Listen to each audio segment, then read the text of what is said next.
નમસ્કાર, આપ જોઈ રહ્યા છો નિર્માણ ન્યૂઝની વિશેષ રજૂઆત અને હું છું આપની સાથે નતાશા। દર્શક મિત્રો, વાત ગુજરાત રાજ્યની જ નહીં પરંતુ દેશભરમાં અત્યારે સતત કેસીસ વધી રહ્યા છે। કોરોના સંક્રમણને આપણે માત આપવામાં કેટલા સફળ નીવડ્યા છીએ તે તમામ બાબતોની ચર્ચા અત્યાર સુધી ઘણી કરી, પણ હવે કેસીસ વધે છે તેમ તેમ તંત્ર પણ વધુને વધુ ચિંતામાં મુકાતું જાય છે। એકંદરે આ કેસીસ વધવા પાછળનું કારણ ફક્ત અમદાવાદની વાત કરીએ તો તેનું મૂળ મંત્ર આપવામાં આવ્યો છે તે છે 3S નો। હવે 3S નો આપણે આ મૂળ મંત્ર લઈએ ફક્ત અમદાવાદમાં, કારણ કે ગુજરાતમાં સૌથી મોટું હોટસ્પોટ અમદાવાદ શહેર બની ચૂક્યું છે।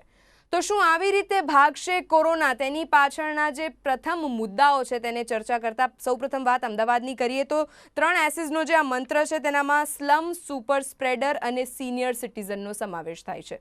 આ વાત થઈ અમદાવાદની। ત્યારબાદ વાત કરીશું અમદાવાદના જ નહીં પણ સમગ્ર ગુજરાત રાજ્યના અથવા તો પછી ભારત દેશના એવા ફ્રન્ટલાઇન કોરોના વોરિયર્સ કે જેનામાં પોલીસ કર્મીઓ સપડાઈ ગયા છે, ડોક્ટર્સ પણ કોરોનાના સંક્રમણમાં સપડાયા છે, પેરામેડિકલ સ્ટાફ પણ કોરોનાને કારણે તેમને હોમ ક્વોરન્ટાઇન કરવામાં આવ્યા છે અથવા તો આઇસોલેશનમાં મૂકવામાં આવ્યા છે, કારણ કે તેઓ કોરોના પોઝિટિવ ડોક્ટર્સના સંપર્કમાં આવેલા હતા। અને ત્યારબાદ આવે છે મીડિયા કર્મીઓનો વારો। હવે ગુજરાતી મીડિયાના પણ મીડિયા કર્મીઓ જ્યારે કોરોના સંક્રમણમાં સપડાયા છે ત્યારબાદથી તંત્રની આંખ ખુલે છે અને ત્યારબાદ આરોગ્ય સચિવ હોય કે ડીજીપી સાહેબ હોય, તમામ લોકો હવે સોશિયલ મીડિયાના માધ્યમે પત્રકાર પરિષદો કરતા થયા। તો તે પહેલાથી જ કદાચ આ પગલું ભરવામાં આવ્યું હોત તો શું 2 થી 3 કેસીસને પણ આપણે રોકી શક્યા હોત વધતા, તે સૌથી મોટો સવાલ બને છે। ત્યારબાદ આવે છે જેલમાં કઈ રીતે કોરોના પોઝિટિવ કેસીસ આવી શકે। એકંદરે બહારથી પ્રવેશ જેલની અંદર આપવામાં નથી આવતો, પણ તેમ છતાં કાચા કામના કેદીઓનો આંકડો સામે આવે છે કોરોના પોઝિટિવનો। અને ત્યારબાદ એક વિવાદ સામે આવે છે આરોગ્ય અગ્રસચિવ જયંતિ રવિના પતિના, તેમના પતિદેવના એક સોફ્ટવેર કંપનીનો એક વિવાદ સામે આવે છે। હવે આ તમામ બાબતોની ચર્ચા એટલા માટે કરવી જરૂરી બને છે કે એકંદરે કેન્દ્રની ગાઈડલાઇન્સ મુજબ લોકડાઉન ફેઝ 1 અને લોકડાઉન ફેઝ 2 પૂર્ણ થવાના આરે છે, પણ હવે આ લોકડાઉન ફેઝ 2 પૂર્ણ થાય તે પહેલા કોરોનાને માત આપવા માટે કેન્દ્રએ જે એડવાઇઝરીઓ જાહેર કરી છે તેનામાં શું રાજ્ય આ એડવાઇઝરીને અમલ કરવામાં નિષ્ફળ નીવડ્યું છે કે કેમ, સૌથી મોટો સવાલ। આ તમામ બાબતોની ચર્ચા કરીશું આજના વિષય અંતર્ગત। શું આવી રીતે ભાગશે કોરોનાને તે માટે જ ચર્ચા કરવા માટે આપણી સાથે પેનલ ઉપર ઉપસ્થિત થયા છે દિલીપ ગોહિલ, જેઓ રાજકીય વિશ્લેષક છે, સાથે છે મનસ્વી થાપર, જેઓ પણ રાજકીય વિશ્લેષક છે, દીપક જોશી, ભારતીય જનતા પાર્ટીના નેતા, અને કોંગ્રેસમાંથી આપણી સાથે છે પાર્થિવરાજસિંહ કઠવાડિયા। આપ ચારેયનું સ્વાગત કરું છું। સૌપ્રથમ દીપકભાઈ, મારો સવાલ આપને, દિલીપભાઈ મારો સવાલ આપને કે દેશમાં કોરોના પોઝિટિવનો આંકડો સતત વધી રહ્યો છે। એક તરફ વિપક્ષ કહી રહ્યું છે કે કોરોનાના ટેસ્ટિંગમાં ઘટાડો કેમ કરવામાં આવ્યો, પણ સામે આપણે જોઈએ છે કે સતત આંકડાઓ વધી રહ્યા છે અને ત્યારબાદ જે મુદ્દાઓ આપણે ચર્ચામાં લઈશું એક બાદ એક એવા મુદ્દાઓ સામે આવે છે કે જે અત્યારે વિવાદને કોઈ સ્થાન નથી। અત્યારે ભારત દેશનો એક જ લક્ષ્યાંક છે, તે છે કોરોનાને માત આપવાનો। તે જ રીતે ગુજરાતનો પણ લક્ષ્યાંક છે કોરોનાને માત આપવાનો। જ્યાં આપણે 7મા ક્રમે હતા, હવે એ જ ગુજરાત રાજ્ય બીજા ક્રમાંક ઉપર છે ભારત દેશમાં કોરોના સંક્રમિતોની સંખ્યામાં। તો શું ગુજરાત આવી રીતે માત આપશે કોરોનાને? સવાલ મારો દિલીપભાઈ આપને। તમે આંકડાને કેવી રીતે જુઓ છો એને કારણે પરિસ્થિતિ અથવા તો તમારો દ્રષ્ટિકોણ બહુ બદલાઈ જતો હોય છે। અને આ ટેસ્ટિંગની બાબત એવી છે જે મને લાગે છે પ્રારંભથી સૌથી વધારે ચર્ચામાં રહી છે। ઓછા ટેસ્ટ થઈ રહ્યા છે, વધારે ટેસ્ટ થઈ રહ્યા છે કે પ્રમાણસર ટેસ્ટ થઈ રહ્યા છે, તમે નક્કી કેમ કરો? તો તમારે સરખામણી કરવી પડે। તો તમે યુરોપના દેશ સાથે સરખામણી કરો અથવા તો દક્ષિણ કોરિયા સાથે સરખામણી કરો તો તમને લાગે કે બહુ ઓછા થઈ રહ્યા છે। એશિયાના દેશો સાથે તમે સરખામણી કરો તો એવું લાગે કે વધારે થઈ રહ્યા છે। દર 10 લાખે કેટલા થવા જોઈએ? તો પશ્ચિમમાં 2000 થી વધારે થાય છે, ભારતમાં 350 ની આસપાસ થાય છે, તો એમાં પણ બહુ ફરક દેખાય। ગુજરાતમાં તમે સરેરાશ, આખા ગુજરાતની સરેરાશ વચ્ચે એકવાર 400 કે 450 બતાવી હતી, અને કમિશનર છે અમદાવાદના, એમણે એવું કહ્યું કે આપણે અમદાવાદમાં તો દર 10 લાખે 2000 પ્રમાણે કરીએ છીએ। એટલે આમાં આંકડા તમારે ગૂંચવણ ઊભી કરી શકતા હોય છે। એટલે દાખલા તરીકે અમદાવાદમાં સૌથી વધારે કેસ છે અને હોટસ્પોટ છે, તો ત્યાં સૌથી વધારે ટેસ્ટ કરવા પડે, એ આપણે સ્વીકારીએ। પણ સમગ્ર રીતે તમે બહુ મોટી વસ્તી છે ભારતની, એ સંજોગોમાં તમે 10 લાખનો ક્રાઇટેરિયા ગણીને ટેસ્ટ કરવા બેસો તો બહુ મોટા પ્રમાણમાં પણ કરવું પડે। મને લાગે છે આનો આ વિખવાદનો કોઈ સીધો જવાબ નથી અને એ માટે વેઇટ કરવી પડશે ફાઇનલી આપણે ક્યારે અટકે છે ચેપ એ પછી કદાચ કહી શકીશું. પણ હવે પેલા 21 દિવસ અને બીજા 19 દિવસ એટલે ટોટલ જે 40 દિવસનો લોકડાઉન હતો એમાં હવે અઠવાડિયું જ બાકી રહ્યું છે. તમારી પાસે ટેસ્ટિંગ પૂરતી આવી પણ ગઈ છે, સ્થાનિક ધોરણે પણ વધારે ઉત્પાદન થઈ રહ્યું છે, ત્યારે વધારે ટેસ્ટિંગ કરવાની જરૂર હતી. અમદાવાદ, સુરત, વડોદરા સિવાયના વિસ્તારમાં પણ થોડા વધારે કરી શકાય એવું મને લાગે છે. એટલે નથી થયા એનું હવે મને કોઈ કારણ નથી લાગતું કે ન કરવું, એટલે કરી શકાય. પણ મેં કહ્યું પ્રમાણે આંકડા અને એને આધારે જોવા એવું પડે છે કે તમે ટેસ્ટિંગ વધારો તો આંકડા વધી જાય છે અને ટેસ્ટિંગ તમે થોડા ઓછા કરો તો આંકડા ઓછા થઈ જાય છે. એટલે હવે ફરી એકવાર એ જ વાત આવવાની કે તમે કોની સાથે સરખામણી કરશો. તમે એશિયાના દેશોની સાથે સરખામણી કરો ભારતની તો પ્રમાણમાં વધારે કેસ લાગે. યુરોપ સાથે સરખામણી કરશો તો બહુ ઓછા લાગે. એટલે મને લાગે સરવાળે કોરોનામાં આંકડાને આધારે અથવા સરખામણીને આધારે બહુ આગળ વધવાને બદલે આપણી રિક્વાયરમેન્ટ શું છે અને આપણે હવે વહેલા મોડું તમારે લોકડાઉનમાં વધારે છૂટછાટ આપવાની જ છે, ત્યારે કેટલા કોન્ફિડન્સ સાથે આપી શકીશું, કેટલી ખાતરી સાથે આપણે લોકોને હરફર માટે કરી શકો અને આપણે કેટલા નિશ્ચિંત થઈ શકું છું. એટલા માટે થોડી ટેસ્ટની સંખ્યા વધારવી જોઈએ, એમાં મને કોઈ શંકા લાગતી નથી. બિલકુલ એકંદરે દિલીપભાઈ જે રીતે કહી રહ્યા છે કે ટેસ્ટિંગની સંખ્યા વધારવાની જરૂર છે જ અને શું આ વાસ્તવિકતા છે કે કેમ તે બાબતની ચર્ચા તો કરીએ, પણ એકંદરે જે વિવાદ અત્યારે એ સર્જાયો છે કે જેમ જેમ લોકોને કોરોના પોઝિટિવ આવતો જાય છે, જેમ જેમ ફ્રન્ટલાઇન વોરિયર્સને કોરોના પોઝિટિવ આવતો જાય છે, તેમ તેમ આ ભયનો માહોલ વધુ ને વધુ ફેલાઈ રહ્યો છે. મનસ્વીજી, મારો સવાલ આપને રહેશે, જે દિવસે ઇમરાન ખેડાવાલાનો કોરોના રિપોર્ટ પોઝિટિવ આવ્યો તે જ દિવસથી મુખ્યપ્રધાન, ઉપમુખ્યપ્રધાન સહિતના બધા નેતાઓને જે નેતાઓ જે તે મીટિંગમાં ઉપસ્થિત હતા તેમને હોમ ક્વોરન્ટાઇન અને આઇસોલેશનમાં કરી દેવામાં આવ્યા હતા, તેમને આઇસોલેશનમાં રાખવામાં આવ્યા. ત્યારબાદથી પણ જ્યારે આરોગ્ય અગ્ર સચિવ અને ડીજીપી દરરોજ દિવસમાં 2 વખત ગાંધીનગર ખાતે પત્રકાર પરિષદ યોજતા હતા. તેની પાછળનું તેવું કારણ હતું કે પત્રકારો પાસે સવાલ હોય તે સવાલોના જવાબ આપવા માટે પત્રકાર પરિષદ યોજાય છે. પણ તેમાંથી જ કદાચ હવે એક વસ્તુ સામે આવી છે કે ગાંધીનગર ખાતે જ આ બાબત નીવડી અને ગાંધીનગર ખાતે જે પત્રકાર પરિષદ થઈ હતી ત્યારબાદથી પત્રકારોનો જ્યારે કોરોના રિપોર્ટ પોઝિટિવ આવ્યો અને તેઓએ પછીથી ડિજિટલ માધ્યમ અપનાવ્યું. પહેલાથી જ ડિજિટલ માધ્યમ अपनावी लेवानी जरूर हती कदाच. શું લાગે છે મનસ્વીજી? नताशा जी, ये बात बिल्कुल सही है कि जब भी कोई ऐसा इंसिडेंट होता है उससे पहले अगर हम जागरूक हों तो जरूर इंसिडेंट को रोक सकते हैं या कोई पेंडेमिक एपिडेमिक को रोक सकते हैं. पर मैं एक चीज कहना चाहता हूँ कि देखिए, कोरोना वायरस का जो एपिडेमिक है इसका एक्सपीरियंस किसी को नहीं है, किसी को लॉकडाउन का एक्सपीरियंस नहीं है. ये हमारी जो पूरी जनरेशन है इनमें से किसी ने भी ऐसा सिचुएशन कभी नहीं देखा है, तो इसका आउटकम भी हमको कभी नहीं पता होगा. हम सब पहली बार इस सिचुएशन से गुजर रहे हैं.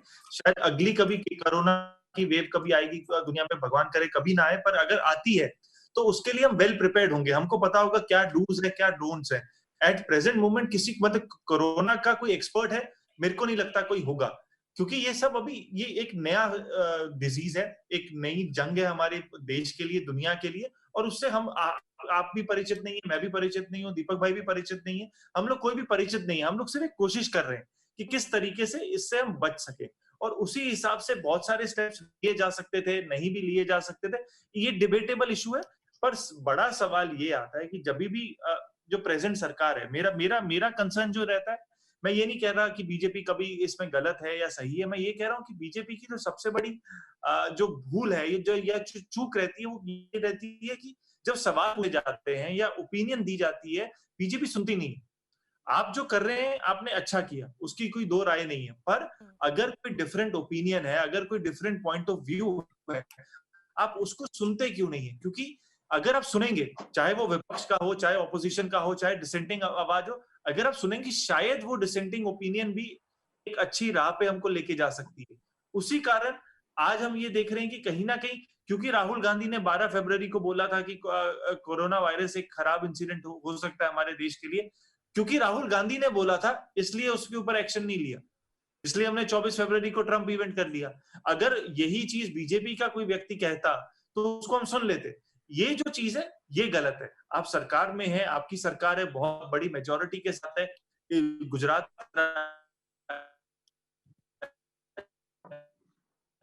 રાઈટ.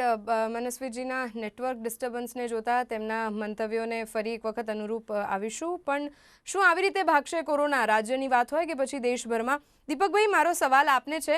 એકંદરે મનસ્વીજી જે રીતે કહી રહ્યા છે, તેમનું નિવેદન જે રીતે સામે આવી રહ્યું છે કે ભારતીય જનતા પાર્ટી વિપક્ષનું સાંભળતી નથી, અથવા તો પછી કોઈ નવા આઈડિયોલોજીઝ હોય, કોઈ નવો સુઝાવ હોય તો તેને સાંભળતી નથી. અત્યારે આપણે રાજકીય રીતે વાત નહીં કરીએ, પણ કોરોનાના સંક્રમણને નાથવા માટે શું બીજેપીએ નથી સાંભળ્યું, અથવા તો રાજ્ય અને કેન્દ્રની સરકારે નથી સાંભળ્યું કે કેમ?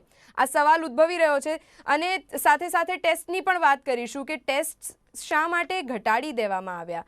કારણ કે જો ટેસ્ટ વધારે કરવામાં આવ્યા હોત, ખાસ કરીને હોટસ્પોટ વિસ્તારોમાં, અને જે રીતે ગુજરાત રાજ્યમાં સૌથી વધારે કેસીસ સામે આવી રહ્યા છે, આપણે બીજા ક્રમાંક ઉપર આવી ગયા છે, 7માંથી બીજા ક્રમાંક ઉપર આવવું એટલે કે આ એક એવી હરોળ નથી કે જ્યારે આપણે ક્રમ ઉપર વધીશું તો આપણા માટે સારી વાત છે. અને તેવી પરિસ્થિતિને જોતા અત્યારે રાજ્યમાં એ જ સવાલ ઉઠે છે કે આવી રીતે આપણે માત આપીશું કોરોનાને?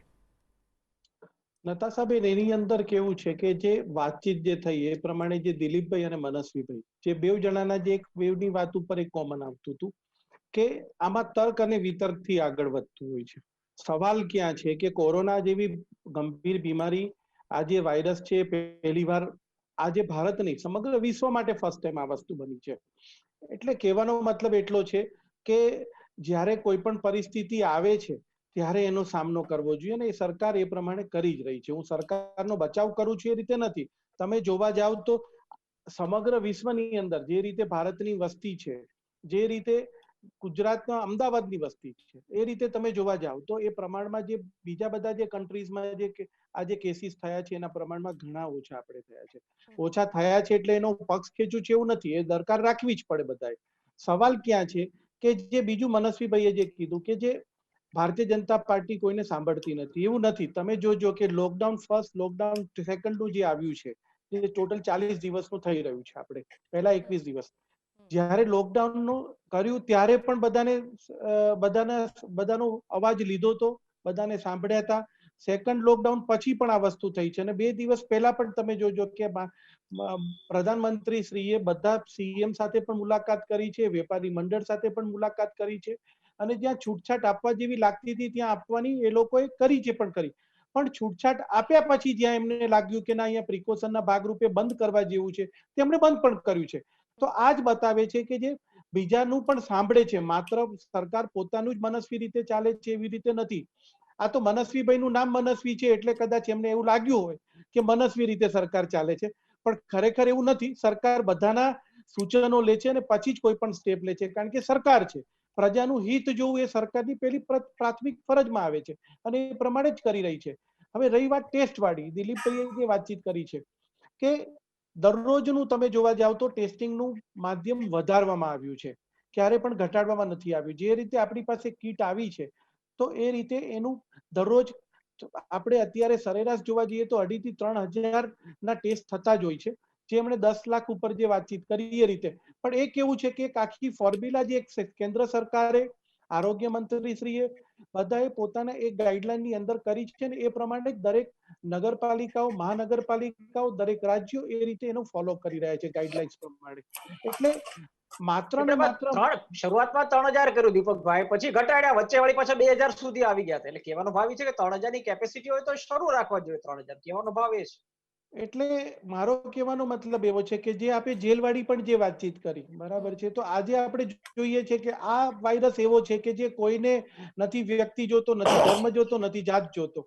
અને એ દ્રષ્ટિએ પણ હું તમને કહી દઉં કે જે પાર્ટી, આજે હું આની પહેલા પણ આપણે જે ડિબેટમાં થયું હતું ત્યારે પણ મેં કીધું હતું કે દરેક રાજકીય પક્ષે આજે ધારો કે એક વસ્તુ છે કે ભારત દેશની અંદર બંધારણમાં જો આંબેડકર સાહેબે જે કીધું હતું કે ભારતમાં એકતા હોવી જોઈએ, તો આજે એમણે પરિપૂર્ણ થયું છે. હું તમને સાચા અર્થમાં કહું તો દરેક પાર્ટીએ સપોર્ટ કર્યો છે, દરેક સરકારે સપોર્ટ કર્યો છે.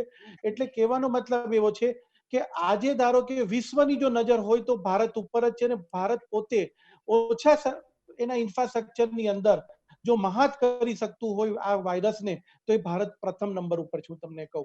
હા, કેસીસ જે વધી રહ્યા છે એની અંદર આપણે અમદાવાદમાં પર્ટિક્યુલર જોઈએ તો અમદાવાદની વસ્તી પણ છે, બીજું સ્લમ્સ એરિયા જે છે ત્યાં એક આ વસ્તુ થઈ રહી છે. અને દિલીપભાઈએ જે કીધું એ પ્રમાણે કે થોડુંક સ્ટ્રિક્ટ થઈને થોડાક ટેસ્ટ વધારવા જોઈએ, હજી પણ એક ફેસિલિટી કરવી જોઈએ, અને જેથી કરીને આને આપણે ક્યાંક ને ક્યાંક એક પોઝિટિવ રાહ ઉપર જઈ શકીએ. તો આ વાત આમ છે, જોવા એટલે જે રીતે તમે પણ માની રહ્યા છો દીપકભાઈ કે હજી પણ કેસીસ વધારવાની જરૂર છે, અને આ જ વાત વિપક્ષના જે રીતે ટેસ્ટિંગ વધારવાની જરૂર છે, અને આ જ વાત વિપક્ષના નેતાઓએ પણ કહી છે. કોંગ્રેસના નેતાઓ દ્વારા પણ આ વાત કહેવામાં આવી છે. પોતાના સોશિયલ મીડિયા હેન્ડલ્સ પર તે લોકો બ્લોગ્સ લખતા હોય છે, તેમાં પણ કહેવામાં આવ્યું છે. તદુપરાંત મીડિયા સમક્ષ પણ તેઓએ કીધું છે. સોશિયલ મીડિયાના માધ્યમે જ તેઓ વિડીયોઝ પણ બનાવીને આ બાબતે જાગૃતતા લાવવાનો પ્રયાસ કરી રહ્યા છે. પણ એકંદરે હવે ત્યાં વારો આવે છે કે ટેસ્ટિંગ કઈ રીતે વધારવામાં આવશે, કારણ કે જે ટેસ્ટિંગ કિટ્સ ભારતમાં આવી હતી તે ટેસ્ટિંગ કિટ્સમાં પણ ખામી સર્જાઈ હતી. પાર્થિવરાજજી, મારો સવાલ આપને છે કે જે રીતે વિપક્ષ કહી રહ્યું છે અત્યારે કે ટેસ્ટિંગ વધારવાની જરૂર છે, આપને શું લાગે છે કે રાજ્યમાં ટેસ્ટિંગ વધારવાથી કોરોના સંક્રમણને આપણે કઈ રીતે માત આપી શકીએ? તમને શું લાગે છે? ખાસ કરીને નતાશાબેન, જે દિલીપભાઈએ વાત કરી, મનસ્વીભાઈએ વાત કરી અને દીપકભાઈએ વાત કરી, ખાસ કરીને અત્યારનું જે પરિસ્થિતિ સમગ્ર દેશમાં છે અને સમગ્ર વિશ્વમાં છે, પક્ષ વિપક્ષની ચર્ચા ના કરીએ. અને આ જે આપનું માધ્યમ છે એ અમે કોઈ આલોચનાનું કે ક્રિટિસિઝમનું માધ્યમ નથી બનાવવા માંગતા. જ્યાં સરકારની ઉભા રહી અને પ્રજાની સુખાકારી માટે લોકો આ કોરોનાને માત કરે, આ દેશ આ કોરોનાને માત કરે ને સમગ્ર વિશ્વ આ કોરોનાને માત કરે, એ પ્રયત્ન માટે સમગ્ર દેશે એક થઈને ઉભા રહેવું પડશે. અને એના માટે ક્યાંક ને ક્યાંક રચનાત્મક સૂચનો વિપક્ષ તરીકે અમારે આપવાના હોય ત્યારે એ અમારે આપવાની ફરજ પણ છે. સ્વીકારવા કે ન સ્વીકારવા, ભૂતકાળમાં શું થયું એની આપણે ચર્ચા નથી. ખાસ કરીને જે હમણાં વાત કરી, દિલીપભાઈએ વાત કરી કે આશરે દિવસ ટેસ્ટિંગ ગુજરાતમાં થઈ છે. આપણે પર મિલિયન ટેસ્ટિંગનો આંકડો જોઈએ તો ગુજરાતનો આંકડો છે 654, જેની સામે મહારાષ્ટ્રનો આંકડો છે 787 અને રાજસ્થાનનો પર મિલિયનનો આંકડો છે 822. આપણા જ બે પાડોશી જે પ્રદેશો છે, બે રાજ્યો છે, એ આપણા કરતા 100 કે 150 કે 200 ની લિમિટ પર મિલિયન એમની વધારે છે. એટલે ટેસ્ટિંગ વધારવાની જે વાત છે, આપણે જે બે રાજ્ય સમગ્ર દેશના પરિપ્રેક્ષમાં જોઈએ તો ટેસ્ટિંગની પ્રક્રિયામાં આપણે ક્યાંક ને ક્યાંક સરકારના એડમિનિસ્ટ્રેટિવ સ્ટાફે પહેલા એવું કીધું કે અમે 3000 સુધી લઈ ગયા, પછી એનાથી પણ વધારીશું. પાછા પોતે જ જે એડમિનિસ્ટ્રેશનના લોકો હતા એમણે પાછું નક્કી કર્યું કે અમારે ટેસ્ટ ઘટાડવા છે. ચિંતાનો વિષય એ છે કે 15 એપ્રિલે જોઈએ, લોકડાઉન 2.0 ની ચર્ચા કરીએ એટલે 15 એપ્રિલની વાત કરીએ તો સમગ્ર ગુજરાતમાં માત્ર 33 લોકોના મોત થયા હતા. જે છેલ્લા 15 દિવસ પણ નથી થયા, એ 15 દિવસમાં એમાં 6 ગણો વધારો થયો છે. 160 થી વધારે લોકો ગુજરાતમાં કોરોનાની મહામારીથી પીડાઈને આપણી વચ્ચે નથી રહ્યા. ખૂબ દુઃખદ ઘટના છે. ત્યારે ચોક્કસપણે સત્તાધીશો અને સરકાર પણ આ ચિંતામાં હશે એવું હું માનું છું. ત્યારે ચોક્કસપણે ઘણા બધા મુદ્દાઓની ચર્ચા કરવી પડે, મેડિકલ ઇન્ફ્રાસ્ટ્રક્ચરની પણ ચર્ચા કરવી પડે, અને જે રીતનું એડમિનિસ્ટ્રેશન ક્યાંક ને ક્યાંક હું એવું માનું છું, મારું એક સૂચન છે સત્તાધીશ જે સત્તામાં બેઠેલા લોકો છે એમને, કે ક્યાંક ને ક્યાંક તાલમેલ કોર્પોરેશન અને હેલ્થ વિભાગનો હોય અથવા તો અલગ અલગ ડિપાર્ટમેન્ટનો જે હેલ્થ વિભાગ જોડે સંકળાયેલા છે એ તાલમેલ પણ સુધારવામાં આવે. ટેસ્ટિંગ કીટો જે હમણાં જ આપણી વચ્ચે આવ્યું, ખૂબ દુઃખ સાથે કહેવું પડે કે જે ચાઇનાથી ટેસ્ટિંગ કીટો મંગાવી એ ખામીવાળી ટેસ્ટિંગ કીટો નીકળી, અને આપણે આ ટેસ્ટિંગ કીટો ઉપર જીએસટી પણ લાગુ કર્યું. ખાસ કરીને દુઃખ સાથે એટલા માટે કહેવું પડે છે, સૂચન છે સરકારને કે ચોક્કસપણે વેન્ટિલેટર્સ હોય, દવાઓ છે જે આ કોવિડ મહામારીમાં લોકોની સુખાકારી માટે ઉપયોગમાં આવી રહી છે, આ ટેસ્ટિંગ કિટ છે, ગ્લોવ્સ છે, માસ્ક છે, મહેરબાની કરીને આના ઉપર જીએસટી ના લગાડશો. આ સીધો એનો ફાયદો આમ પબ્લિકને થશે. અત્યારની પરિસ્થિતિમાં વિશ્વમાં જોઈએ તો વિશ્વમાં 30 લાખ લોકો અત્યારે COVID-19 થી પીડાઈ રહ્યા છે, કોરોનાથી પીડાઈ રહ્યા છે. માત્ર 9 લાખ લોકો સાજા થયા છે. ત્યારે ચોક્કસપણે આપણે આ મહામારીથી બહાર આવવું પડશે, તો કેટલાક પોઝિટિવ સ્ટેપ્સ લેવા પડશે, કેટલાક પગલાં લેવા પડશે. બિલકુલ, જે રીતે નવા કેસીસ સામે આવી રહ્યા છે તેને જોતા અત્યારે લાગી રહ્યું છે કે ટેસ્ટિંગ વધારવાની જરૂર છે. આ ટેસ્ટિંગ કઈ રીતે વધારવામાં આવે છે તેના ઉપર અત્યારે મહદઅંશે સવાલ ઉઠી રહ્યો છે. એકંદરે કહેવામાં આવ્યું છે, દિલીપભાઈ, હવે આમાં જે કન્ફ્યુઝન ક્રિએટ થાય છે એની ચર્ચા કરીએ કે એકંદરે ફક્ત અહીંયા ટેસ્ટિંગની વાત નથી. હવે સવાલ ત્યાં પણ આવે છે કે ખાનગી લેબોરેટરીઝને પણ અધિકારો આપ્યા છે ટેસ્ટિંગ કરાવવા બાબતે. તો શા માટે આ ટેસ્ટિંગને પ્રાધાન્ય નથી આપવામાં આવી રહ્યું, અથવા તો પછી તંત્ર નથી ઈચ્છી રહ્યું કે ટેસ્ટિંગનો માત્રા વધે? કારણ તેની પાછળનું કારણ એ છે કે જેમ જેમ ટેસ્ટિંગ વધે છે તેમ તેમ કોરોના પોઝિટિવની સંખ્યા પણ વધે છે. પ્રાઇવેટ લેબ કેવી રીતે ટેસ્ટ કરે એનો મામલો બહુ શરૂઆતમાં જ ગૂંચવણમાં પડ્યો, કારણ કે સુપ્રીમ કોર્ટમાં મામલો ગયો અને સુપ્રીમ કોર્ટે એવું કહ્યું કે મફતમાં કરી આપો. હવે આ બહુ સારી વાત છે, આદર્શ વાત છે, પણ પ્રાઇવેટ કંપનીઓ મફતમાં ન કરે, એ આપણે સમજવા જેવું હતું. કોઈકે એનો ખર્ચ ઉઠાવવો પડે. એ લોકો નહીં નફો નહીં નુકસાનના ધોરણે કરવા તૈયાર હતા, પરંતુ સાવ મફત કરવાનો વારો આવે તો પ્રોબ્લેમ થાય. એને કારણે વચ્ચે આખી પ્રક્રિયા અટકી પડી. ખાનગી લેબમાં ટેસ્ટ થવાનું બંધ થઈ ગયું. પછી સરકારે રજૂઆત કરી સુપ્રીમ કોર્ટમાં જઈને, એટલે કહ્યું કે જેને પરવડી શકે એ પૈસા આપે, અને જેની પાસે આયુષ્યમાન કાર્ડ હોય એને આયુષ્યમાન કાર્ડમાંથી પૈસા મળશે. એટલે ટૂંકમાં એ થોડો સમય ગયો વચ્ચે. અત્યારે ભાવનો મામલો પણ છે. આજે આપણે ગુજરાતમાં તો જયંતિ રવિ ના પતિને શું ફાયદો કરાવ્યો, કેવી રીતે ફાયદો કરાવ્યો, વિગતો આવશે તો આપણને ખબર પડશે. પણ તો આ કેન્દ્રમાં પણ આજ મામલો ચગ્યો. આઈસીએમઆર દિલ્હી ચીનમાંથી જે કીટ મગાવી એનો ભાવ કેટલો અને કેવી રીતે અને કોણ વચ્ચેથી આટલો મોટો ગાળો લઈ ગયો, એનો પણ મામલો ગયો. એમ પણ સુપ્રીમ કોર્ટમાં ગયા, સુપ્રીમ કોર્ટે એ ભાવ પણ ઘટાડ્યા. એટલે મને લાગે છે આ શરૂઆતના તબક્કે આવી ગૂંચ ઉભી થાય તો આપણે સમજી શકીએ. હવે બહુ એક મહિના કરતા 40 દિવસ હમણાં થઈ જશે, બહુ લાંબો ગાળો થઈ ગયો છે. આ બાબતમાં એક વાક્યતા આવી જવાની જરૂર હતી. વધારેમાં વધારે લેબ કરી શકે, એનો ભાવ વ્યાજબી, ઓછા ભાવે કોઈ નહીં કરે. આપણે બહુ પ્રેક્ટિકલ બનવાનું છે. ઓછા ભાવે ન કરે, પણ નહીં નફો નહીં નુકસાનના ધોરણે જો છૂટ આપવામાં આવી હોત અને આ ગૂંચવણ ન થઈ હોત તો પ્રાઇવેટ કંપનીઓમાં ટેસ્ટિંગ વધ્યું હોત. વિદેશમાં આ પ્રમાણે બહુ મોટે પાયે થઈ રહ્યું છે. પૂરતી છૂટ આપેલી છે પ્રાઇવેટ કંપનીમાં, જેને ઈચ્છા થાય. એટલે કે શરૂઆતમાં આપણે મંજૂરી પણ નહોતી આપી, પણ મને લાગે છે હજી આપી શકાય છે. હવે ભારતની કેટલી કંપનીઓ પણ કીટ ઉત્પાદન કરવાની શરૂઆતમાં આવી ગઈ છે. તો સરકાર તો પોતાની રીતે કરે, પણ પોતાની રીતે વ્યક્તિગત રીતે કોઈ કરવા હોય તો પ્રાઇવેટ સેક્ટરમાં કરાવે. એટલે પ્રાઇવેટ સેક્ટરના પ્રેક્ટિકલ પ્રોબ્લેમ કોઈ હોય આ ભાવ સહિતના, તો એ છૂટ આપે. જયારે 4500 રૂપિયા છે, વધારે લાગે છે થોડા, પણ 4500 રૂપિયા આપી શકે એવી સ્થિતિમાં ઘણા બધા હશે. તો મને લાગે છે એ પ્રાઇવેટ કંપનીઓ પોતાની રીતે વધારેમાં વધારે ટેસ્ટ કરી શકે એવી છૂટ આપવી જોઈએ. તો મને લાગે છે આ સમસ્યાનો ઉકેલ આવી જાય.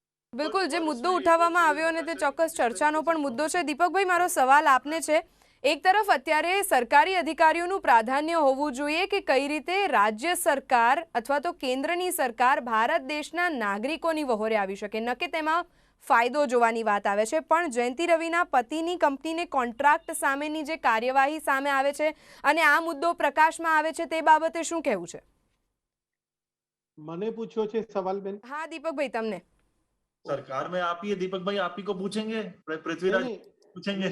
नहीं मनस्वी भाई, उसमें क्या था कि पहले आपने बोलना चालू कर दिया तो मैंने सोचा कि आप जवाब दोगे। मेरी और दिलीप भाई की तो कोई आवाज ही नहीं है, हम तो सिर्फ मुद्दे रख सकते हैं, बाकी आवाज तो आपकी। नहीं आपने बीच नहीं, आवाज तो सबकी होनी चाहिए, डेमोक्रेसी है, लोकतंत्र में सबकी आवाज होनी चाहिए। દીપકભાઈ, ચર્ચા જે રીતે થઈ રહી છે, જયંતિ રવિના પતિની કંપનીનો જે ઇશ્યુ, વિવાદ સામે આવ્યો છે, આવા સમયમાં વિવાદ ના આવવો જોઈએ. આવા સમયમાં આપણે એક સાથે પોતાના ઘરેથી સોશિયલ ડિસ્ટન્સિંગ રાખીને કોરોનાને માત આપવા માટે લડીએ છીએ, ન કે કોઈ કંપનીને સોફ્ટવેર લિમિટેડ કંપનીને ફાયદો થાય તે માટે. નતાશાબેન, આજના સમાચાર ન્યૂઝપેપરમાં આવ્યું છે, આપણે ભાઈ આવ્યું છે, પણ એમાં તથ્ય શું છે શું નહીં એ હજી હવે બહાર આવશે ને ખબર પડશે આપણને. એટલે એ બાબતમાં અત્યારે કોઈ પણ પ્રકારની કોમેન્ટ કરવી યોગ્ય નથી, કારણ કે જે અત્યારે જે બીમારી ચાલી રહી છે એમાં લોકો ચિંતિત છે. હવે રહી વાત ટેસ્ટ વાળી જે વાતચીતનું, મેં બધાને સાંભળ્યા. હું એક વાત તમને કરું છું ને બધા સ્વીકારશે પણ ખરા. જ્યારે ટેસ્ટની વાતચીત આવે છે ત્યારે પ્રજા પોતે પણ થોડી ગભરાય છે. તમે સમજો કે કોઈને ખબર પડે છે કે મારું પોઝિટિવ આવશે તો મારે 14 દિવસ દરમિયાન અથવા તો મને હોસ્પિટલ લઈ જવામાં આવશે, આ થાય છે. હું આજે અમારા એરિયામાં જ વાતચીત કરું કે એક સુપર સ્પ્રેડર જેને આપણે કહીએ છીએ, વેજીટેબલ્સ જે વેચે છે લારી ઉપર ને એ લોકો, એમાં એક બેનને આજે ખ્યાલ આવ્યો. હવે એ બેનને ત્યાંથી મેસેજ મળ્યા કે ભાઈ તમારો ટેસ્ટ પોઝિટિવ આવ્યો છે. તો એ બેન ઘર છોડીને તરત જતા રહ્યા. હવે તમે સમજજો કે this is very serious thing. તમે સમજજો. એટલે કહેવાનો મતલબ એવો છે કે મેં મારી સોસાયટીમાં પણ આજે કીધું કે આપણે બોલાવીએ, ચાલો આજે ટેસ્ટ માટે બધાના ટેસ્ટ કરાવડાવીએ. તો લગભગ જણાય ના પાડી કે ના, ટેસ્ટમાં નથી કરાવવું, આપણે કરશું તો શું થશે, 14 દિવસ આ થશે. એટલે કહેવાનો મતલબ એવો છે કે ટેસ્ટ વધાર્યા પછી પણ પબ્લિક પોતે પણ સમજે કે એમના હિતમાં જ છે. આ પણ એક વસ્તુ જરૂરી છે, કારણ કે પરાણે તો કોઈને ટેસ્ટ કરાવાશે નહીં. તમે સમજજો. રહી વાત લેબ વાળી જે વાતચીત છે, જે સુપ્રીમ કોર્ટના જે નિર્દેશ થયા, એમાં સુપ્રીમ કોર્ટે બધાનું એક અત્યારે કેવું છે કે દરેક પોતે પોતાની રીતે ક્યાંક ને ક્યાંક યોગદાન આપે છે, તન મન ધનથી આપે છે. તો લેબોરેટરીએ પોતે પણ અત્યારે બીજા બધા ટેસ્ટનું તો એ લોકો લે છે, પણ પર્ટિક્યુલર કોરોનાનો જ્યારે ટેસ્ટની વાતચીત આવે ત્યારે એ લોકો પોતે એમાં કંઈક સમજીને વાતચીત કરે. એ માટે સુપ્રીમ કોર્ટનું એક હતું અને એ કહેવાનું સાચું પણ છે, હું કહું છું. કારણ કે રિક્વેસ્ટ કરવી એ પણ જરૂરી હોય છે. ક્યારેક ન માને તો ઓર્ડર્સ પણ કરવા પડે, કારણ કે જેવા કિસ્સાની અંદર એ લોકોને મંજૂરી આપવામાં આવી છે. તો અત્યારે આપણે એવા એવા સ્ટેજ ઉપરથી પસાર થઈ રહ્યા છીએ કે જ્યાં દરેકની મદદની જરૂર છે. દવા અને દુવા બંનેની જરૂર છે. એટલા માટે આ ખાસ એક પદ્ધતિની છે. એટલે ઓકે. હું આજે આ ડિબેટ ના, ઉપર ના, એમાં એવું થયું દીપકભાઈ, એને કારણે બંધ થઈ ગયા. દાખલા તરીકે કેટલી કંપનીઓએ શરૂઆતમાં પોતાની રીતે કર્યા. જેવો સુપ્રીમ કોર્ટનો હુકમ આવેલો, બસ આમાં પ્રેક્ટિકલ કરવું બને. આપણે તો ઈચ્છીએ અને એટલે આપણે કહ્યું હતું કે પણ આમાં એ જ અને રીતે દાખલા સાથે તરીકે જે આ તમે જે વાત દીપકભાઈએ કરી ને ડરની પણ ડરનું કે વાત 14 કરી ને દિવસ અમને દિલીપભાઈ, લઈ જશે, અહીંયા આ બાબતે મને લાગે જે છે સાયકોલોજીની પણ વાત કરી કે કેન્દ્રના અમુક લોકો આરોગ્ય ડરે પણ છે કે ગાઈડલાઈનમાં ટેસ્ટ કરાવવા જઈશ, જો હું અત્યારે ટેસ્ટ કરાવવા માટે જઉં અને મારો રિપોર્ટ પોઝિટિવ આવે તો મને અથવા તો મારા પરિવારને આઇસોલેશનમાં નાખી દેવામાં આવે, 14 દિવસ ક્વોરન્ટાઇન થવું પડે. અને આ તમામ બાબતો સાયકોલોજીની છે. પણ અત્યારની જે વાસ્તવિકતાઓ છે, જે વિવાદ સર્જાય છે, શું આવી રીતે આપણે માત આપીશું કોરોનાને? આ તમામ સવાલો અને ચર્ચાઓ યથાવત રાખીશું. હાલ રોકાઈએ એક નાનકડા વિરામ માટે.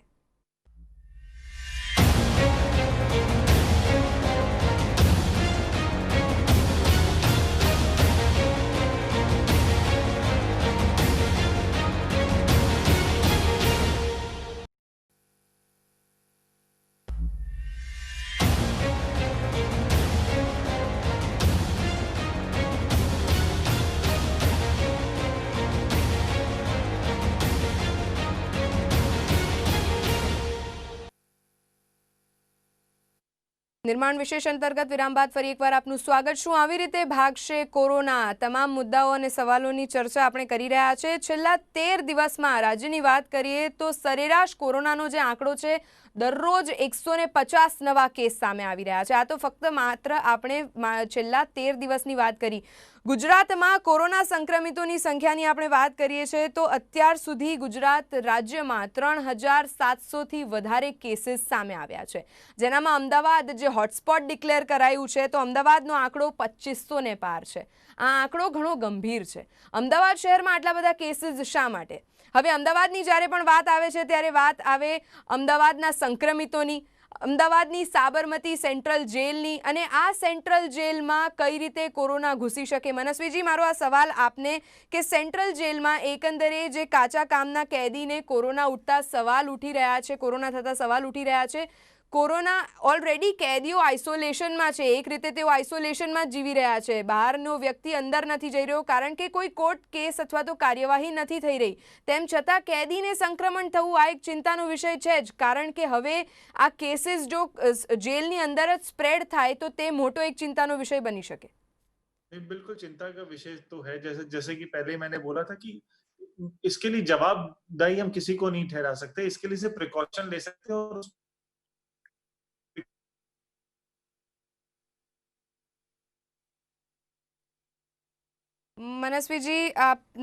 મનસ્વીજીનો નેટવર્ક ડિસ્ટર્બન્સ થવાને કારણે આપણે તેમનો પૂછેલો સવાલ ફરીથી તેમને પૂછીશું. પણ દિલીપભાઈ, અત્યારે આપણે જે ચર્ચા કરી રહ્યા છે, मनस्वी ફરી એકવાર સંપર્કમાં આવી ગયા છે. मनस्वी આપ જવાબ આપો.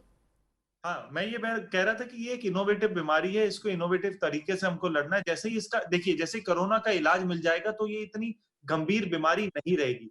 अभी तमाम फार्मा कंपनी, गवर्नमेंट इसके ऊपर लगे हुए हैं कि पहले बीमारी का इलाज, एक दो चीजें चल रही हैं। बीमारी का इलाज ढूंढने के लिए भी एक पूरी टीम लगी हुई है, और साथ में बीमारी को रोका कैसे जाए उसके लिए social distancing, lockdown, curfew, red zone, orange zone ऐसे भी क्रिएट हो रहे हैं। तो इसका हम सबको साथ में मिलकर लड़ना है। और जिस तरीके से आपने बोला, देखिए जेल एक क्राउडेड एरिया है। कोई भी व्यक्ति अगर जेल के कैदी को मिलने आता है, कुछ भी करता है, वहां पे अगर एक भी व्यक्ति को फैलता है तो तमाम कैदियों को फैलने के चांसेस बहुत ज्यादा बढ़ जाते हैं। जी. और उसी को मद्देनजर रखते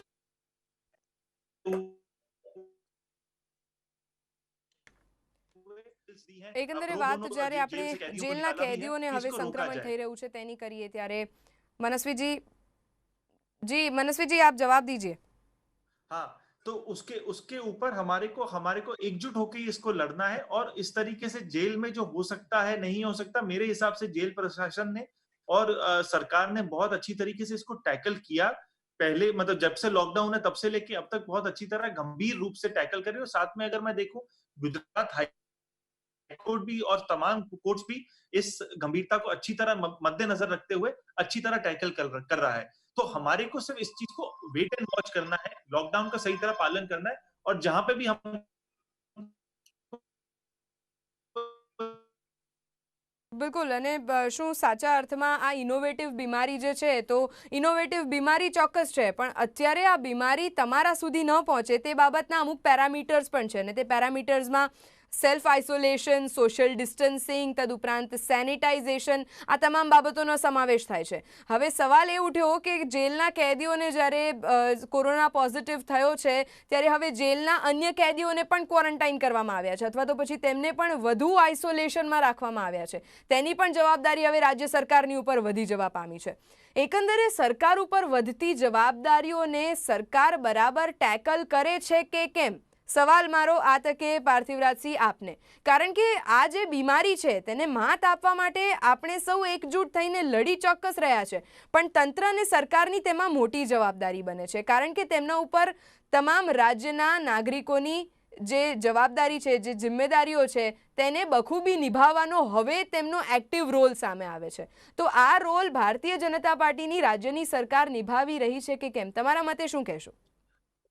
ખાસ કરીને મેં પહેલા જ જ્યારે મને બોલવાનો તમે મોકો આપ્યો તો ત્યારે જ મેં કીધું હતું કે આ આલોચનાનું પ્લેટફોર્મ નથી, ક્રિટિસિઝમનું પ્લેટફોર્મ નથી, પણ છતાંય કેટલાક મુદ્દાઓ ધ્યાને લાવવા માંગુ છું. આપે જે વાત કરી જેલમાં કેદીઓ સુધી કોરોના પહોંચી ગયું છે, ત્યારે મને જે માહિતી છે એ પ્રમાણે 7 વર્ષથી નીચેના જે કેદીઓ, જેને 7 વર્ષથી નીચેની સજાવાળા કેદીઓ છે, એમાં મોટા પ્રમાણમાં કેદીઓને પેરોલ ઉપર છોડવામાં પણ આવ્યા છે. અને ત્યારે ચોક્કસપણે જે નવા કેદીઓ અથવા તો નવા લોકોની જે અટકાયત કે ધરપકડ કરી અને જેલમાં મોકલવાનો પ્રયત્ન કરતા હોય તો સરકારે 100% ધ્યાન રાખવું જોઈએ કે એમનું ટેસ્ટિંગ થાય, એમને પહેલા આઇસોલેશન કે ક્વોરન્ટાઇનમાં રાખવામાં આવે, અને બેરેકમાં કેટલા કેદીઓ છે એનું પણ 100% હું એવું માનું છું કે જેલ પ્રશાસન અને એડમિનિસ્ટ્રેટિવ સ્ટાફ એ ધ્યાન રાખતું હશે, પણ ક્યાંક ને ક્યાંક ચૂક થઈ છે એટલે ક્યાંક ને ક્યાંક સરકારે એની તપાસ તો કરવી જોઈએ. પણ ખાસ કરીને જે કેટલાક મુદ્દાની વાત કરી, આપણે વાત કરીએ, સરકારની વાત કરીએ અને જે મહામારી સામે લડવાની વાત કરીએ, ત્યારે ચોક્કસપણે એક સૌથી અગત્યનો મુદ્દો જે છે એ મેડિકલ ઇન્ફ્રાસ્ટ્રક્ચરનો મુદ્દો છે. આપણે જાણીએ છીએ અત્યારે આપણી હોસ્પિટલ્સમાં જે નર્સિંગ સ્ટાફ છે, અન્ય સ્ટાફ છે, એ ઓછી સંખ્યામાં છે, સ્ટાફની સંખ્યા પૂરતી નથી. ત્યારે ચોક્કસપણે જે મેડિકલ ઇન્ફ્રાસ્ટ્રક્ચરની સમગ્ર દેશના પરિપ્રેક્ષમાં વાત કરીએ તો સમગ્ર દેશમાં 123 જિલ્લા એવા છે કે જેમાં વેન્ટિલેટર બેડ નથી, 143 જિલ્લા એવા છે કે જેમાં આઈસીયુ બેડની વ્યવસ્થા નથી, અને સમગ્ર દેશમાં 183 જિલ્લા એવા છે કે જેમાં આઇસોલેશન બેડની વ્યવસ્થા નથી. ત્યારે ગુજરાતના પરિપ્રેક્ષમાં આપણે જોવા જઈએ ને ગુજરાતની પરિસ્થિતિ, જ્યારે આપણે કોરોનાની સામે આપણે અત્યારે આપે પોતે જ કીધું કે 3500 ઉપર કેસ વટાવી ચૂક્યા છે, ત્યારે સમગ્ર ગુજરાતમાં આપણી જે હોસ્પિટલની વ્યવસ્થા છે એ 1408 છે, જેમાં આઈસીયુ બેડ માત્ર 3243 છે, વેન્ટિલેટર 1622 છે માત્ર. ચોક્કસપણે સરકાર માટે આ ચિંતાનો વિષય હોવો જ જોઈએ અને હશે જ, હું માનું છું. ત્યારે ચોક્કસપણે સરકારે આ ઇન્ફ્રાસ્ટ્રક્ચર વધારવા માટે એવું બની શકે, હું એવું માનું છું કે કાલ ઉઠીને એની વ્યવસ્થા કરવી હોય તો સમગ્ર ગુજરાતની ઘણી બધી ગવર્મેન્ટ ફંડેડ યુનિવર્સિટીઝ છે, એ ગવર્મેન્ટ ફંડેડ યુનિવર્સિટીઝની જે લેબોરેટરીઝ છે અથવા તો જે ફાર્મસી કોલેજીસની લેબોરેટરીઝ છે એને ટેસ્ટિંગ યુનિટ બનાવી શકે, અને જે યુનિવર્સિટીની હોસ્ટેલ્સ છે, અત્યારે હોસ્ટેલમાં કોઈ પણ વિદ્યાર્થીઓ નથી, સૌ પોતપોતાના ઘરે જતા રહ્યા છે, અને મોટા પ્રમાણમાં હજારો લોકો રહી શકે એટલી મોટી હોસ્ટેલ્સ છે.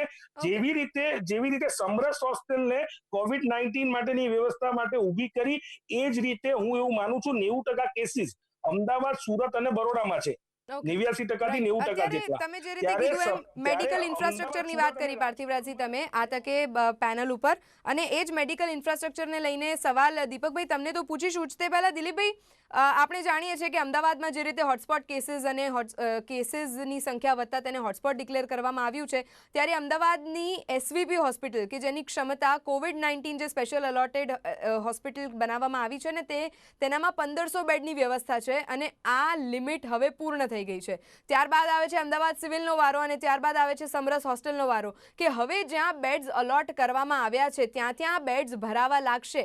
પછી શું કરી શકાય? એકંદરે પહેલા દિલીપભાઈ આપની પાસેથી જાણીશું, અને દીપકભાઈ આ જ સવાલનો જવાબ તમે પણ આપજો. પહેલા દિલીપભાઈ. એક મેં કહ્યું હતું સોમવારે જે કેન્દ્ર સરકારના આરોગ્ય મંત્રાલયે ગાઈડલાઈન બહાર પાડી છે કે જેને ઈચ્છા હોય પોતાના ઘરે સારવાર કરી શકશે, એને સગવડતા હોય તો. એ બહુ સારો નિર્ણય છે અને એ કરવું પડશે, કારણ કે 80% અસિમ્પ્ટોમેટિક છે, મતલબ કે એમને કોઈ બીમારી જેવું દેખાતું નથી. એને દવા લેવી પડે, આરામ કરી શકે છે, હરફર કરી શકે છે. એટલે એ લોકો અને એ ગુજરાતમાં એનો અમલ શરૂ કરી દેવો પડે કે હવે જેને જરૂર હોય ત્યારે. બીજું 3 ખાનગી હોસ્પિટલને બી મંજૂરી આપી છે, પણ 3 બહુ મોંઘી છે. મને લાગે છે બીજી ઘણી હોસ્પિટલ હશે જે બહુ મોંઘી ન હોય, મધ્યમ કક્ષાની હોય, એની સાથે પણ કોઓર્ડિનેશન કરવામાં આવે તો ત્યાં પણ સારવારની વ્યવસ્થા થઈ શકે છે. કારણ કે એક તબક્કે સિવિલ હોસ્પિટલ પણ ભરાઈ જાય, આપણે નથી ઈચ્છતા કે ભરાઈ જાય, પણ ગમે એટલી કોશિશ કરીશું અમુક કેસ આવશે. એટલે મને લાગે છે પ્રાઇવેટ હોસ્પિટલમાં પણ મધ્યમ કક્ષાની એની સાથે કોઓર્ડિનેશન કરી એ લોકો પણ સારવાર કરતા થાય તો આ સમસ્યાનો ઉકેલ આવી શકશે. અને બીજું કે પેલી ટ્રેન વગેરે તૈયાર થઈ છે, એ કરી શકાય છે. જેમ જેમ આંકડા વધે દિલીપભાઈ એમ કરી શકાય.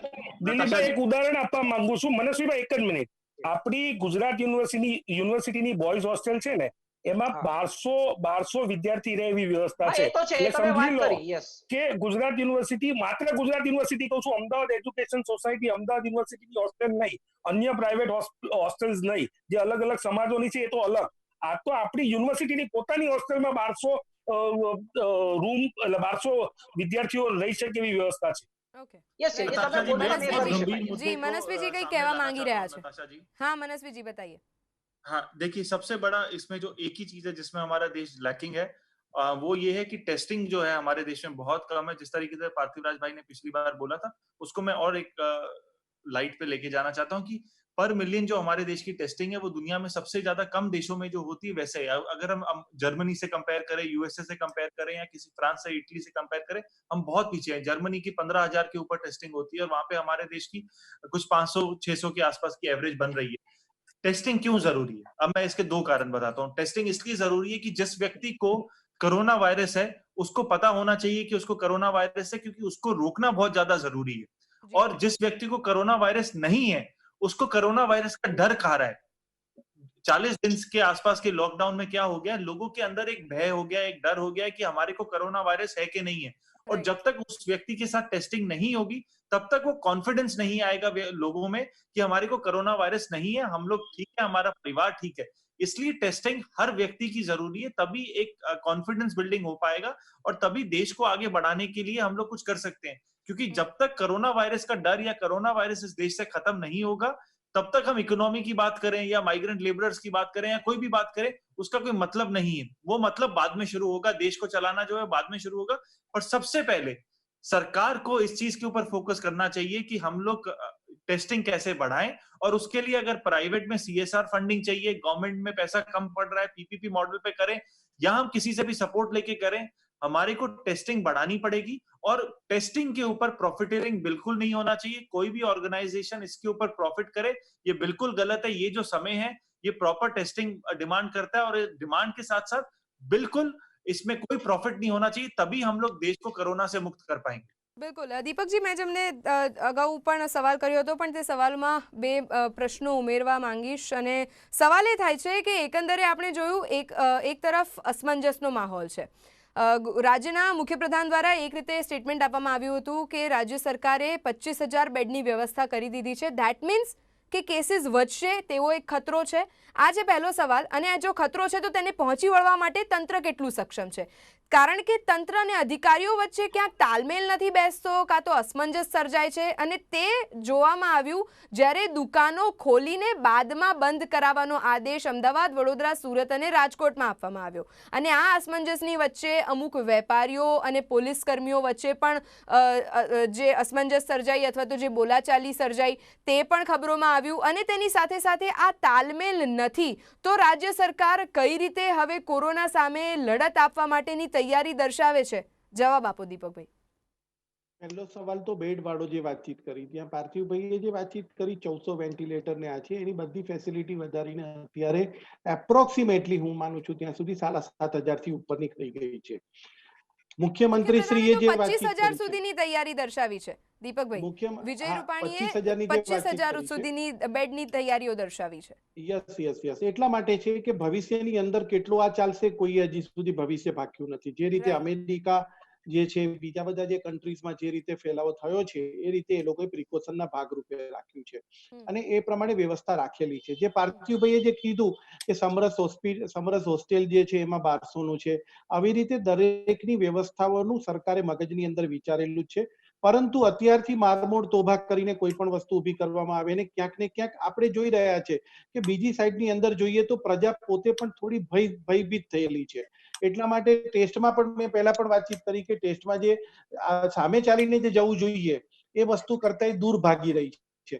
એ ભયભીત છે એટલા માટે, આપણે એમનો બીજો કોઈ વાત નથી કાઢતા અને એના માટે આ વસ્તુ ઊભી થઈ છે. તો આવી સિચ્યુએશનની અંદર આપણે જો બધું ઇન્ફ્રાસ્ટ્રક્ચરને એટલે ધીમે ધીમે કરીને ઇન્ફ્રાસ્ટ્રક્ચર વધતું જ જાય છે અને એના માટે એવું જરૂરી નથી કે ઓકે, કેસીસ વધવાના પણ છે, પણ ઓકે, કેસીસ ઘટે એ પ્રમાણમાં આપણે જઈ રહ્યા છે. ઠીક છે. બીજું જે હવે દિલીપભાઈએ જે તાલમેલની કીધું વાત કે કરીએ. સોમવારે જે ગાઈડલાઈન આપવામાં આવી છે, ગાઈડલાઇન્સ એ બહુ અગત્યની છે. કારણ કે ઘણી વખત શું છે કે પોઝિટિવ આવે છે પણ એ પોઝિટિવ ઇનિશિયલ સ્ટેજ ઉપર હોય છે, તો એ ઘરે બેસીને પણ પોતાના પ્રિકોશન્સથી પોતે મટાડી શકે છે. અથવા તો જે અત્યારે આપણે ઘણા વિડીયો સાચા છે કે ખોટા મને ખ્યાલ નથી, પણ વુહાનની અંદર જે રીતે એક રેકોર્ડિંગ આવ્યું છે કે ભાઈ અત્યારે ઘરે બેસીને એ લોકો ગરમ પાણી ને બધું કરે છે અને જે કોરોનાનો વાયરસ છે પોતાના શરીરની અંદરથી જ એ લોકો મારી નાખે છે. એવી રીતની આખી ટ્રીટમેન્ટ લઈ રહ્યા છે. સર, તો એ બધું તમે ઘરેથી કરી શકો એમ છો. ગાઈડલાઇન્સ તો એકંદરે અત્યારે મોટાભાગના લોકોએ આયુષ એપ ડાઉનલોડ કરી જ લીધી હશે ને ગાઈડલાઇન્સ તમામ રીતે જોવામાં આવે છે. બીજો સવાલ મારો એ હતો કે હવે તંત્ર એટલે કે રાજ્ય સરકાર અને તંત્રના જે અધિકારીઓ છે તેની વચ્ચે તાલમેલ નથી. કદાચ તેને કારણે આ બધા વિખવાદ અથવા જો પછી નાની મોટી જે ખામીઓ સર્જાય છે, કદાચ ડિસિઝન પાવર એટલા માટે નથી લેવામાં આવતો, ડિસિઝન ફ્રન્ટલાઈન ઉપર એટલા માટે નથી લેવામાં આવતો અને કદાચ લેવાય છે તો મોડો લેવાય છે, જેને કારણે આપણે પાછળ પડીએ છીએ. પછી તે ટેસ્ટિંગની વાત હોય, હોસ્પિટલ્સ અને બેડ્સની વ્યવસ્થા વધારવાની વાત હોય કે પછી ફ્રન્ટલાઈન વોરિયર્સ શા માટે સપડાઈ જાય છે કોરોનામાં તેની વાત હોય. બેન, એમાં એક વાત બહુ સ્પષ્ટ કરી દઉં કે જે તંત્ર અને સરકાર વચ્ચે જે સંબંધ નથી અત્યારે જે નથી તે વાત ખોટી છે. એટલા માટે હું કહું છું કારણ કે પહેલેથી જ એક ગાઈડલાઈન એક આખું એક સ્ટ્રક્ચર નક્કી કરવામાં આવ્યું છે કે જે તે જિલ્લાના કલેક્ટરશ્રીને તમામ અધિકારો સુપ્રત કરવામાં આવેલા છે. એટલા માટે કે એ લોકો ફાસ્ટ ડિસિઝન લઈ શકે અને જિલ્લાની પરિસ્થિતિ પ્રમાણે લઈ શકે. એટલા માટે સરકારે પોતે રાજ્ય સરકારે જે તે જિલ્લાના કલેક્ટરશ્રીને તમામ સત્તાઓ સુપ્રત કરેલી છે કે પોતાના જિલ્લાની પરિસ્થિતિ પ્રમાણે એ લોકો નિર્ણય લઈ શકે. બીજી વાત, જે હમણાં જે દુકાન જે ખોલી હતી ને પછી તરત બંધ કરવાનો જે નિર્ણયની આપણે જે વાતચીત કરી એની અંદર પણ કહીએ કે સરકાર પોતે કરવા માંગતી હતી કારણ કે ત્યારે કેસીસનો પ્રમાણમાં એમને હતું કે થોડુંક વધે છે, પણ આપણે ક્યાંક ને ક્યાંક પ્રજાને પણ થોડી કિંમત આપવી પડશે એટલે એસેન્શિયલ વસ્તુઓ માટે ખુલ્લું આપવાનું કર્યું. પણ વેપારી મંડળ જ જ્યારે જેવું ખુલ્લું આપવામાં આવ્યું એની 4 કે 5 કે 6 કલાકની અંદર જ એવું તંત્ર જોવામાં આવ્યું કે બધી જગ્યાએ સોશિયલ ડિસ્ટન્સિંગનું ન જળવાયું, લોકો એકદમ દોડી ગયા, દુકાનો જેમ તેમ ખોલી ગઈ. એટલે વેપારી મંડળે પોતે પણ સજેશન આપ્યું કે જો આ રીતે ચાલશે તો બીમારી વધારે ફેલશે અને એટલા માટે લોકડાઉન જે 3જી તારીખ સુધીનું છે ને સ્ટ્રિક્ટ પ્રમાણે આપણે કરવા દઈએ અને એટલા માટે એમણે બંધ કર્યું છે. એટલે તંત્ર અને સરકાર વચ્ચે જે તાલમેલ નથી એ કેવું હું માનું છું ત્યાં સુધી એક ખોટી વસ્તુ છે. એટલે દીપકભાઈ, કોર્પોરેટરોની ફરિયાદ છે, અત્યારે ઓછી ફરિયાદ કરે છે કારણ કે અત્યારે ફરિયાદ કરવાનો સમય નથી. કમિશનર છે પોતાની રીતે નિર્ણયો કરે છે અને જે ફરિયાદ તો છે અત્યારે બહુ જોરથી નથી બોલતા, પણ પ્રજાના પ્રતિનિધિઓ દીપકભાઈ, આમાં જ્યારે અમદાવાદના મેયર એવું કહેતા હોય કે એલજી હોસ્પિટલ બંધ થઈ ગઈ છે તે કમિશનરે અમને જાણ જ નથી કરી અને અમદાવાદના મેયરને તેઓએ કોન્ફિડન્સમાં લીધા જ નથી, તે સિવાય જ નિર્ણયો લઈ લે છે, એટલે કે આ વાત આમાં કોઈ ખોટી વાત નથી. તમે કહી રહ્યા છો એકંદરે તાલમેલ નથી એવું નથી, પણ કદાચ આવી વાત અંદર ખાને ઠીક પણ બહાર તો આવી રહી છે. હું બેન એક વાત તમને કરું કે તમારા જ માધ્યમ ઉપર બીજલબેનનો આપે પણ ઇન્ટરવ્યુ લીધેલો છે, આપને ખ્યાલ હશે આપના ઇન્ટરવ્યુ, બરાબર છે? એટલે એવું એ બે કમિશનર અને મેયર વચ્ચે વાતચીત નથી થઈને કોઈ નિર્ણય લેવાય છે એ વાતમાં હું સંપૂર્ણપણે સંમત થતો જ નથી. કારણ કે કોઈ પણ વહીવટી તંત્ર જે છે એ સરકારને પૂછીને જ કોઈ પણ એને કોન્ફિડન્સમાં રહીને જ કામ દિલીપભાઈ, કરતું હોય છે, કારણ કે બિલકુલ બધા તાલમેલથી કામ કરવાનું હોય છે. બિલકુલ માત્ર હું દિલીપભાઈ, તમે જે સરકાર અને મુદ્દો ઉઠાવ્યો એ મુદ્દો તંત્રની વાતચીત નથી ચર્ચામાં જ છે, કરતો. કારણ કે એકંદરે આપણે જાણીએ છીએ કે મેયરને ખબર જ નહોતી કે એલજી હોસ્પિટલ બંધ કરી દેવામાં આવી છે અને કમિશનરે જાતે જ નિર્ણય લઈ લીધો. હવે આવી તો વાત થાય નહીં, કારણ કે એકંદરે જ્યારે પણ તંત્ર યથાવત રીતે ચાલતું હોય છે ત્યારે બધાને કોન્ફિડન્સમાં લઈને બધાની વાતો ખબર રહેતી હોય છે ને મોટા ડિસિઝન્સ તો એસ્પેશિયલી જાણવા મળતા હોય છે, પણ આ જે તાલમેલ નથી સર્જાઈ રહ્યો, દીપકભાઈ ના પાડે છે કે આવો તાલમેલ નથી, તેવું હું માનવા તૈયાર નથી, પણ આવી વાત છે કે નહીં, તે હકીકત છે કે નહીં, આપણે પણ નથી જાણતા, પણ આવી વાતો સામે આવે છે, તેને કારણે કદાચ આપણે કોરોનાને માત આપવા માટે પાછળ પડી રહ્યા છે અમુક મહદઅંશે. દિલીપભાઈ. હા, એટલે મેં જ ઉલ્લેખ કર્યો કે કોર્પોરેશનમાં જે તંત્ર દ્વારા જે પગલા લેવામાં આવે છે એમાં કોર્પોરેટરોને ફરિયાદ છે કે કમસે કમ થોડું કોઓર્ડિનેશન અત્યારે એ સજ્જ નથી. આરોગ્યની બાબત છે, ટેકનિકલ બાબત છે, એટલે કોર્પોરેટરો શું કરવું, કેવી રીતે કરવું, એ જે ગાઈડલાઈન પ્રમાણે થાય છે એની ના નથી, પરંતુ ગ્રાઉન્ડ રિયાલિટી દાખલા તરીકે બહુ સામાન્ય વાતચીત કરી કે કઈ જગ્યાએ શાકભાજી વાળા ભેગા થાય છે અને ભીડ થાય છે અને એને ક્યાં અલગ અલગ ઉભા રાખી શકાય છે, કોર્પોરેટરને વધારે ખબર હોય. કોર્પોરેટરને પૂછીને જો નક્કી કરવામાં આવે કે અલગ અલગ રાખે તો આ થઈ શકે. એટલે આમાં મૂળ વાત કોન્ફિડન્સ લેવલનો છે, તમારે યાર વાતચીત કરવાની છે.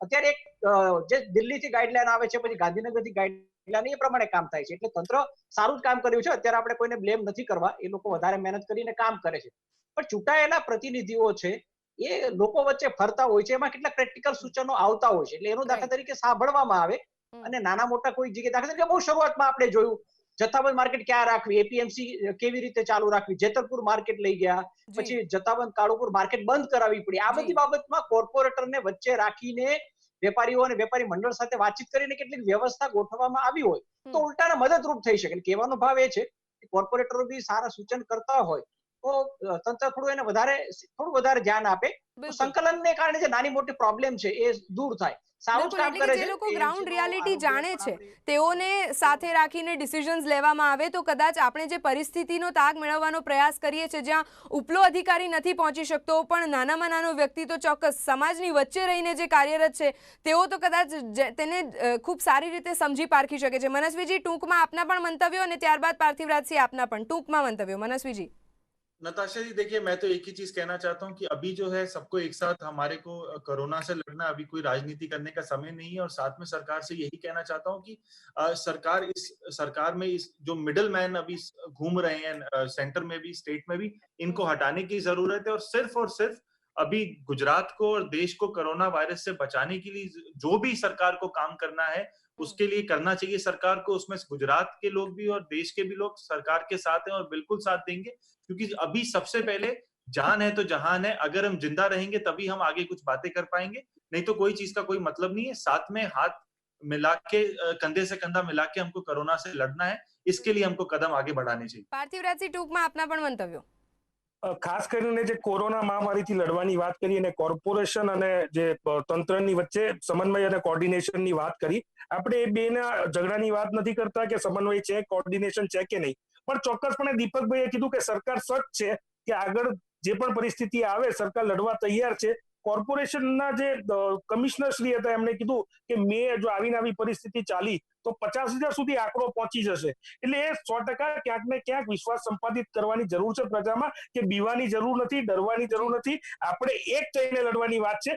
બીજી જે વાત કરી, અત્યાર સુધી જે વાત કરતા હતા ટેસ્ટિંગ માટે ને એના રાજકીય ફંડ્સની અને સરકાર પાસે પૈસા છે કે નહીં તો ચિંતા કરવાની જરૂર નથી. આમ જોવા જઈએ તો સરકાર પાસે ડીએ એલાઉન્સ ફ્રીઝ કરેલા 25,000 કરોડ છે, ફ્યુલ એક્સાઇઝ ફ્રીઝ કરેલા 43,000 કરોડ છે, એનએસએસ ઇન્ટરેસ્ટ ડિડક્શનના 19,000 કરોડ છે, અને જે 1.7 લાખ કરોડનું રિલીફ પેકેજ જાહેર કર્યું છે એમાંથી માત્ર સરકારે 31,235 કરોડ જ વાપર્યા છે. એટલે પૈસા ઘણા છે, અને જે સેન્ટ્રલ વિસ્તાર પાસે ઘણી આંકડાકીય માહિતી છે, સરકાર પાસે કેટલા પૈસા છે કે નહીં તેની અહીંયા કોઈ વિરોધાભાસની વાત નથી. દીપકભાઈ, કહેવાનો અર્થાત અને કહેવાનો હેતુ માત્ર એટલો જ કે આપ સરકારની સાથે જોડાયેલા છો, સરકારના જનપ્રતિનિધિ છો, અને તે બાબતે કહેવું અત્યારે ઈચ્છા થાય કે જે આ તમામ બાબતોની ચર્ચા આપણે કરીએ છીએ અત્યારે લક્ષ્યાંક માત્ર એટલો જ છે કે રાજ્ય હોય કે કેન્દ્ર હોય, અત્યારે કોરોનાને માત આપવાની છે, અને આ માત આપવા માટેના જે અમુક સૂચનો છે, દીપકભાઈ આશા રાખીએ છીએ કે આપ આ બાબતો સરકાર સુધી પહોંચાડશો.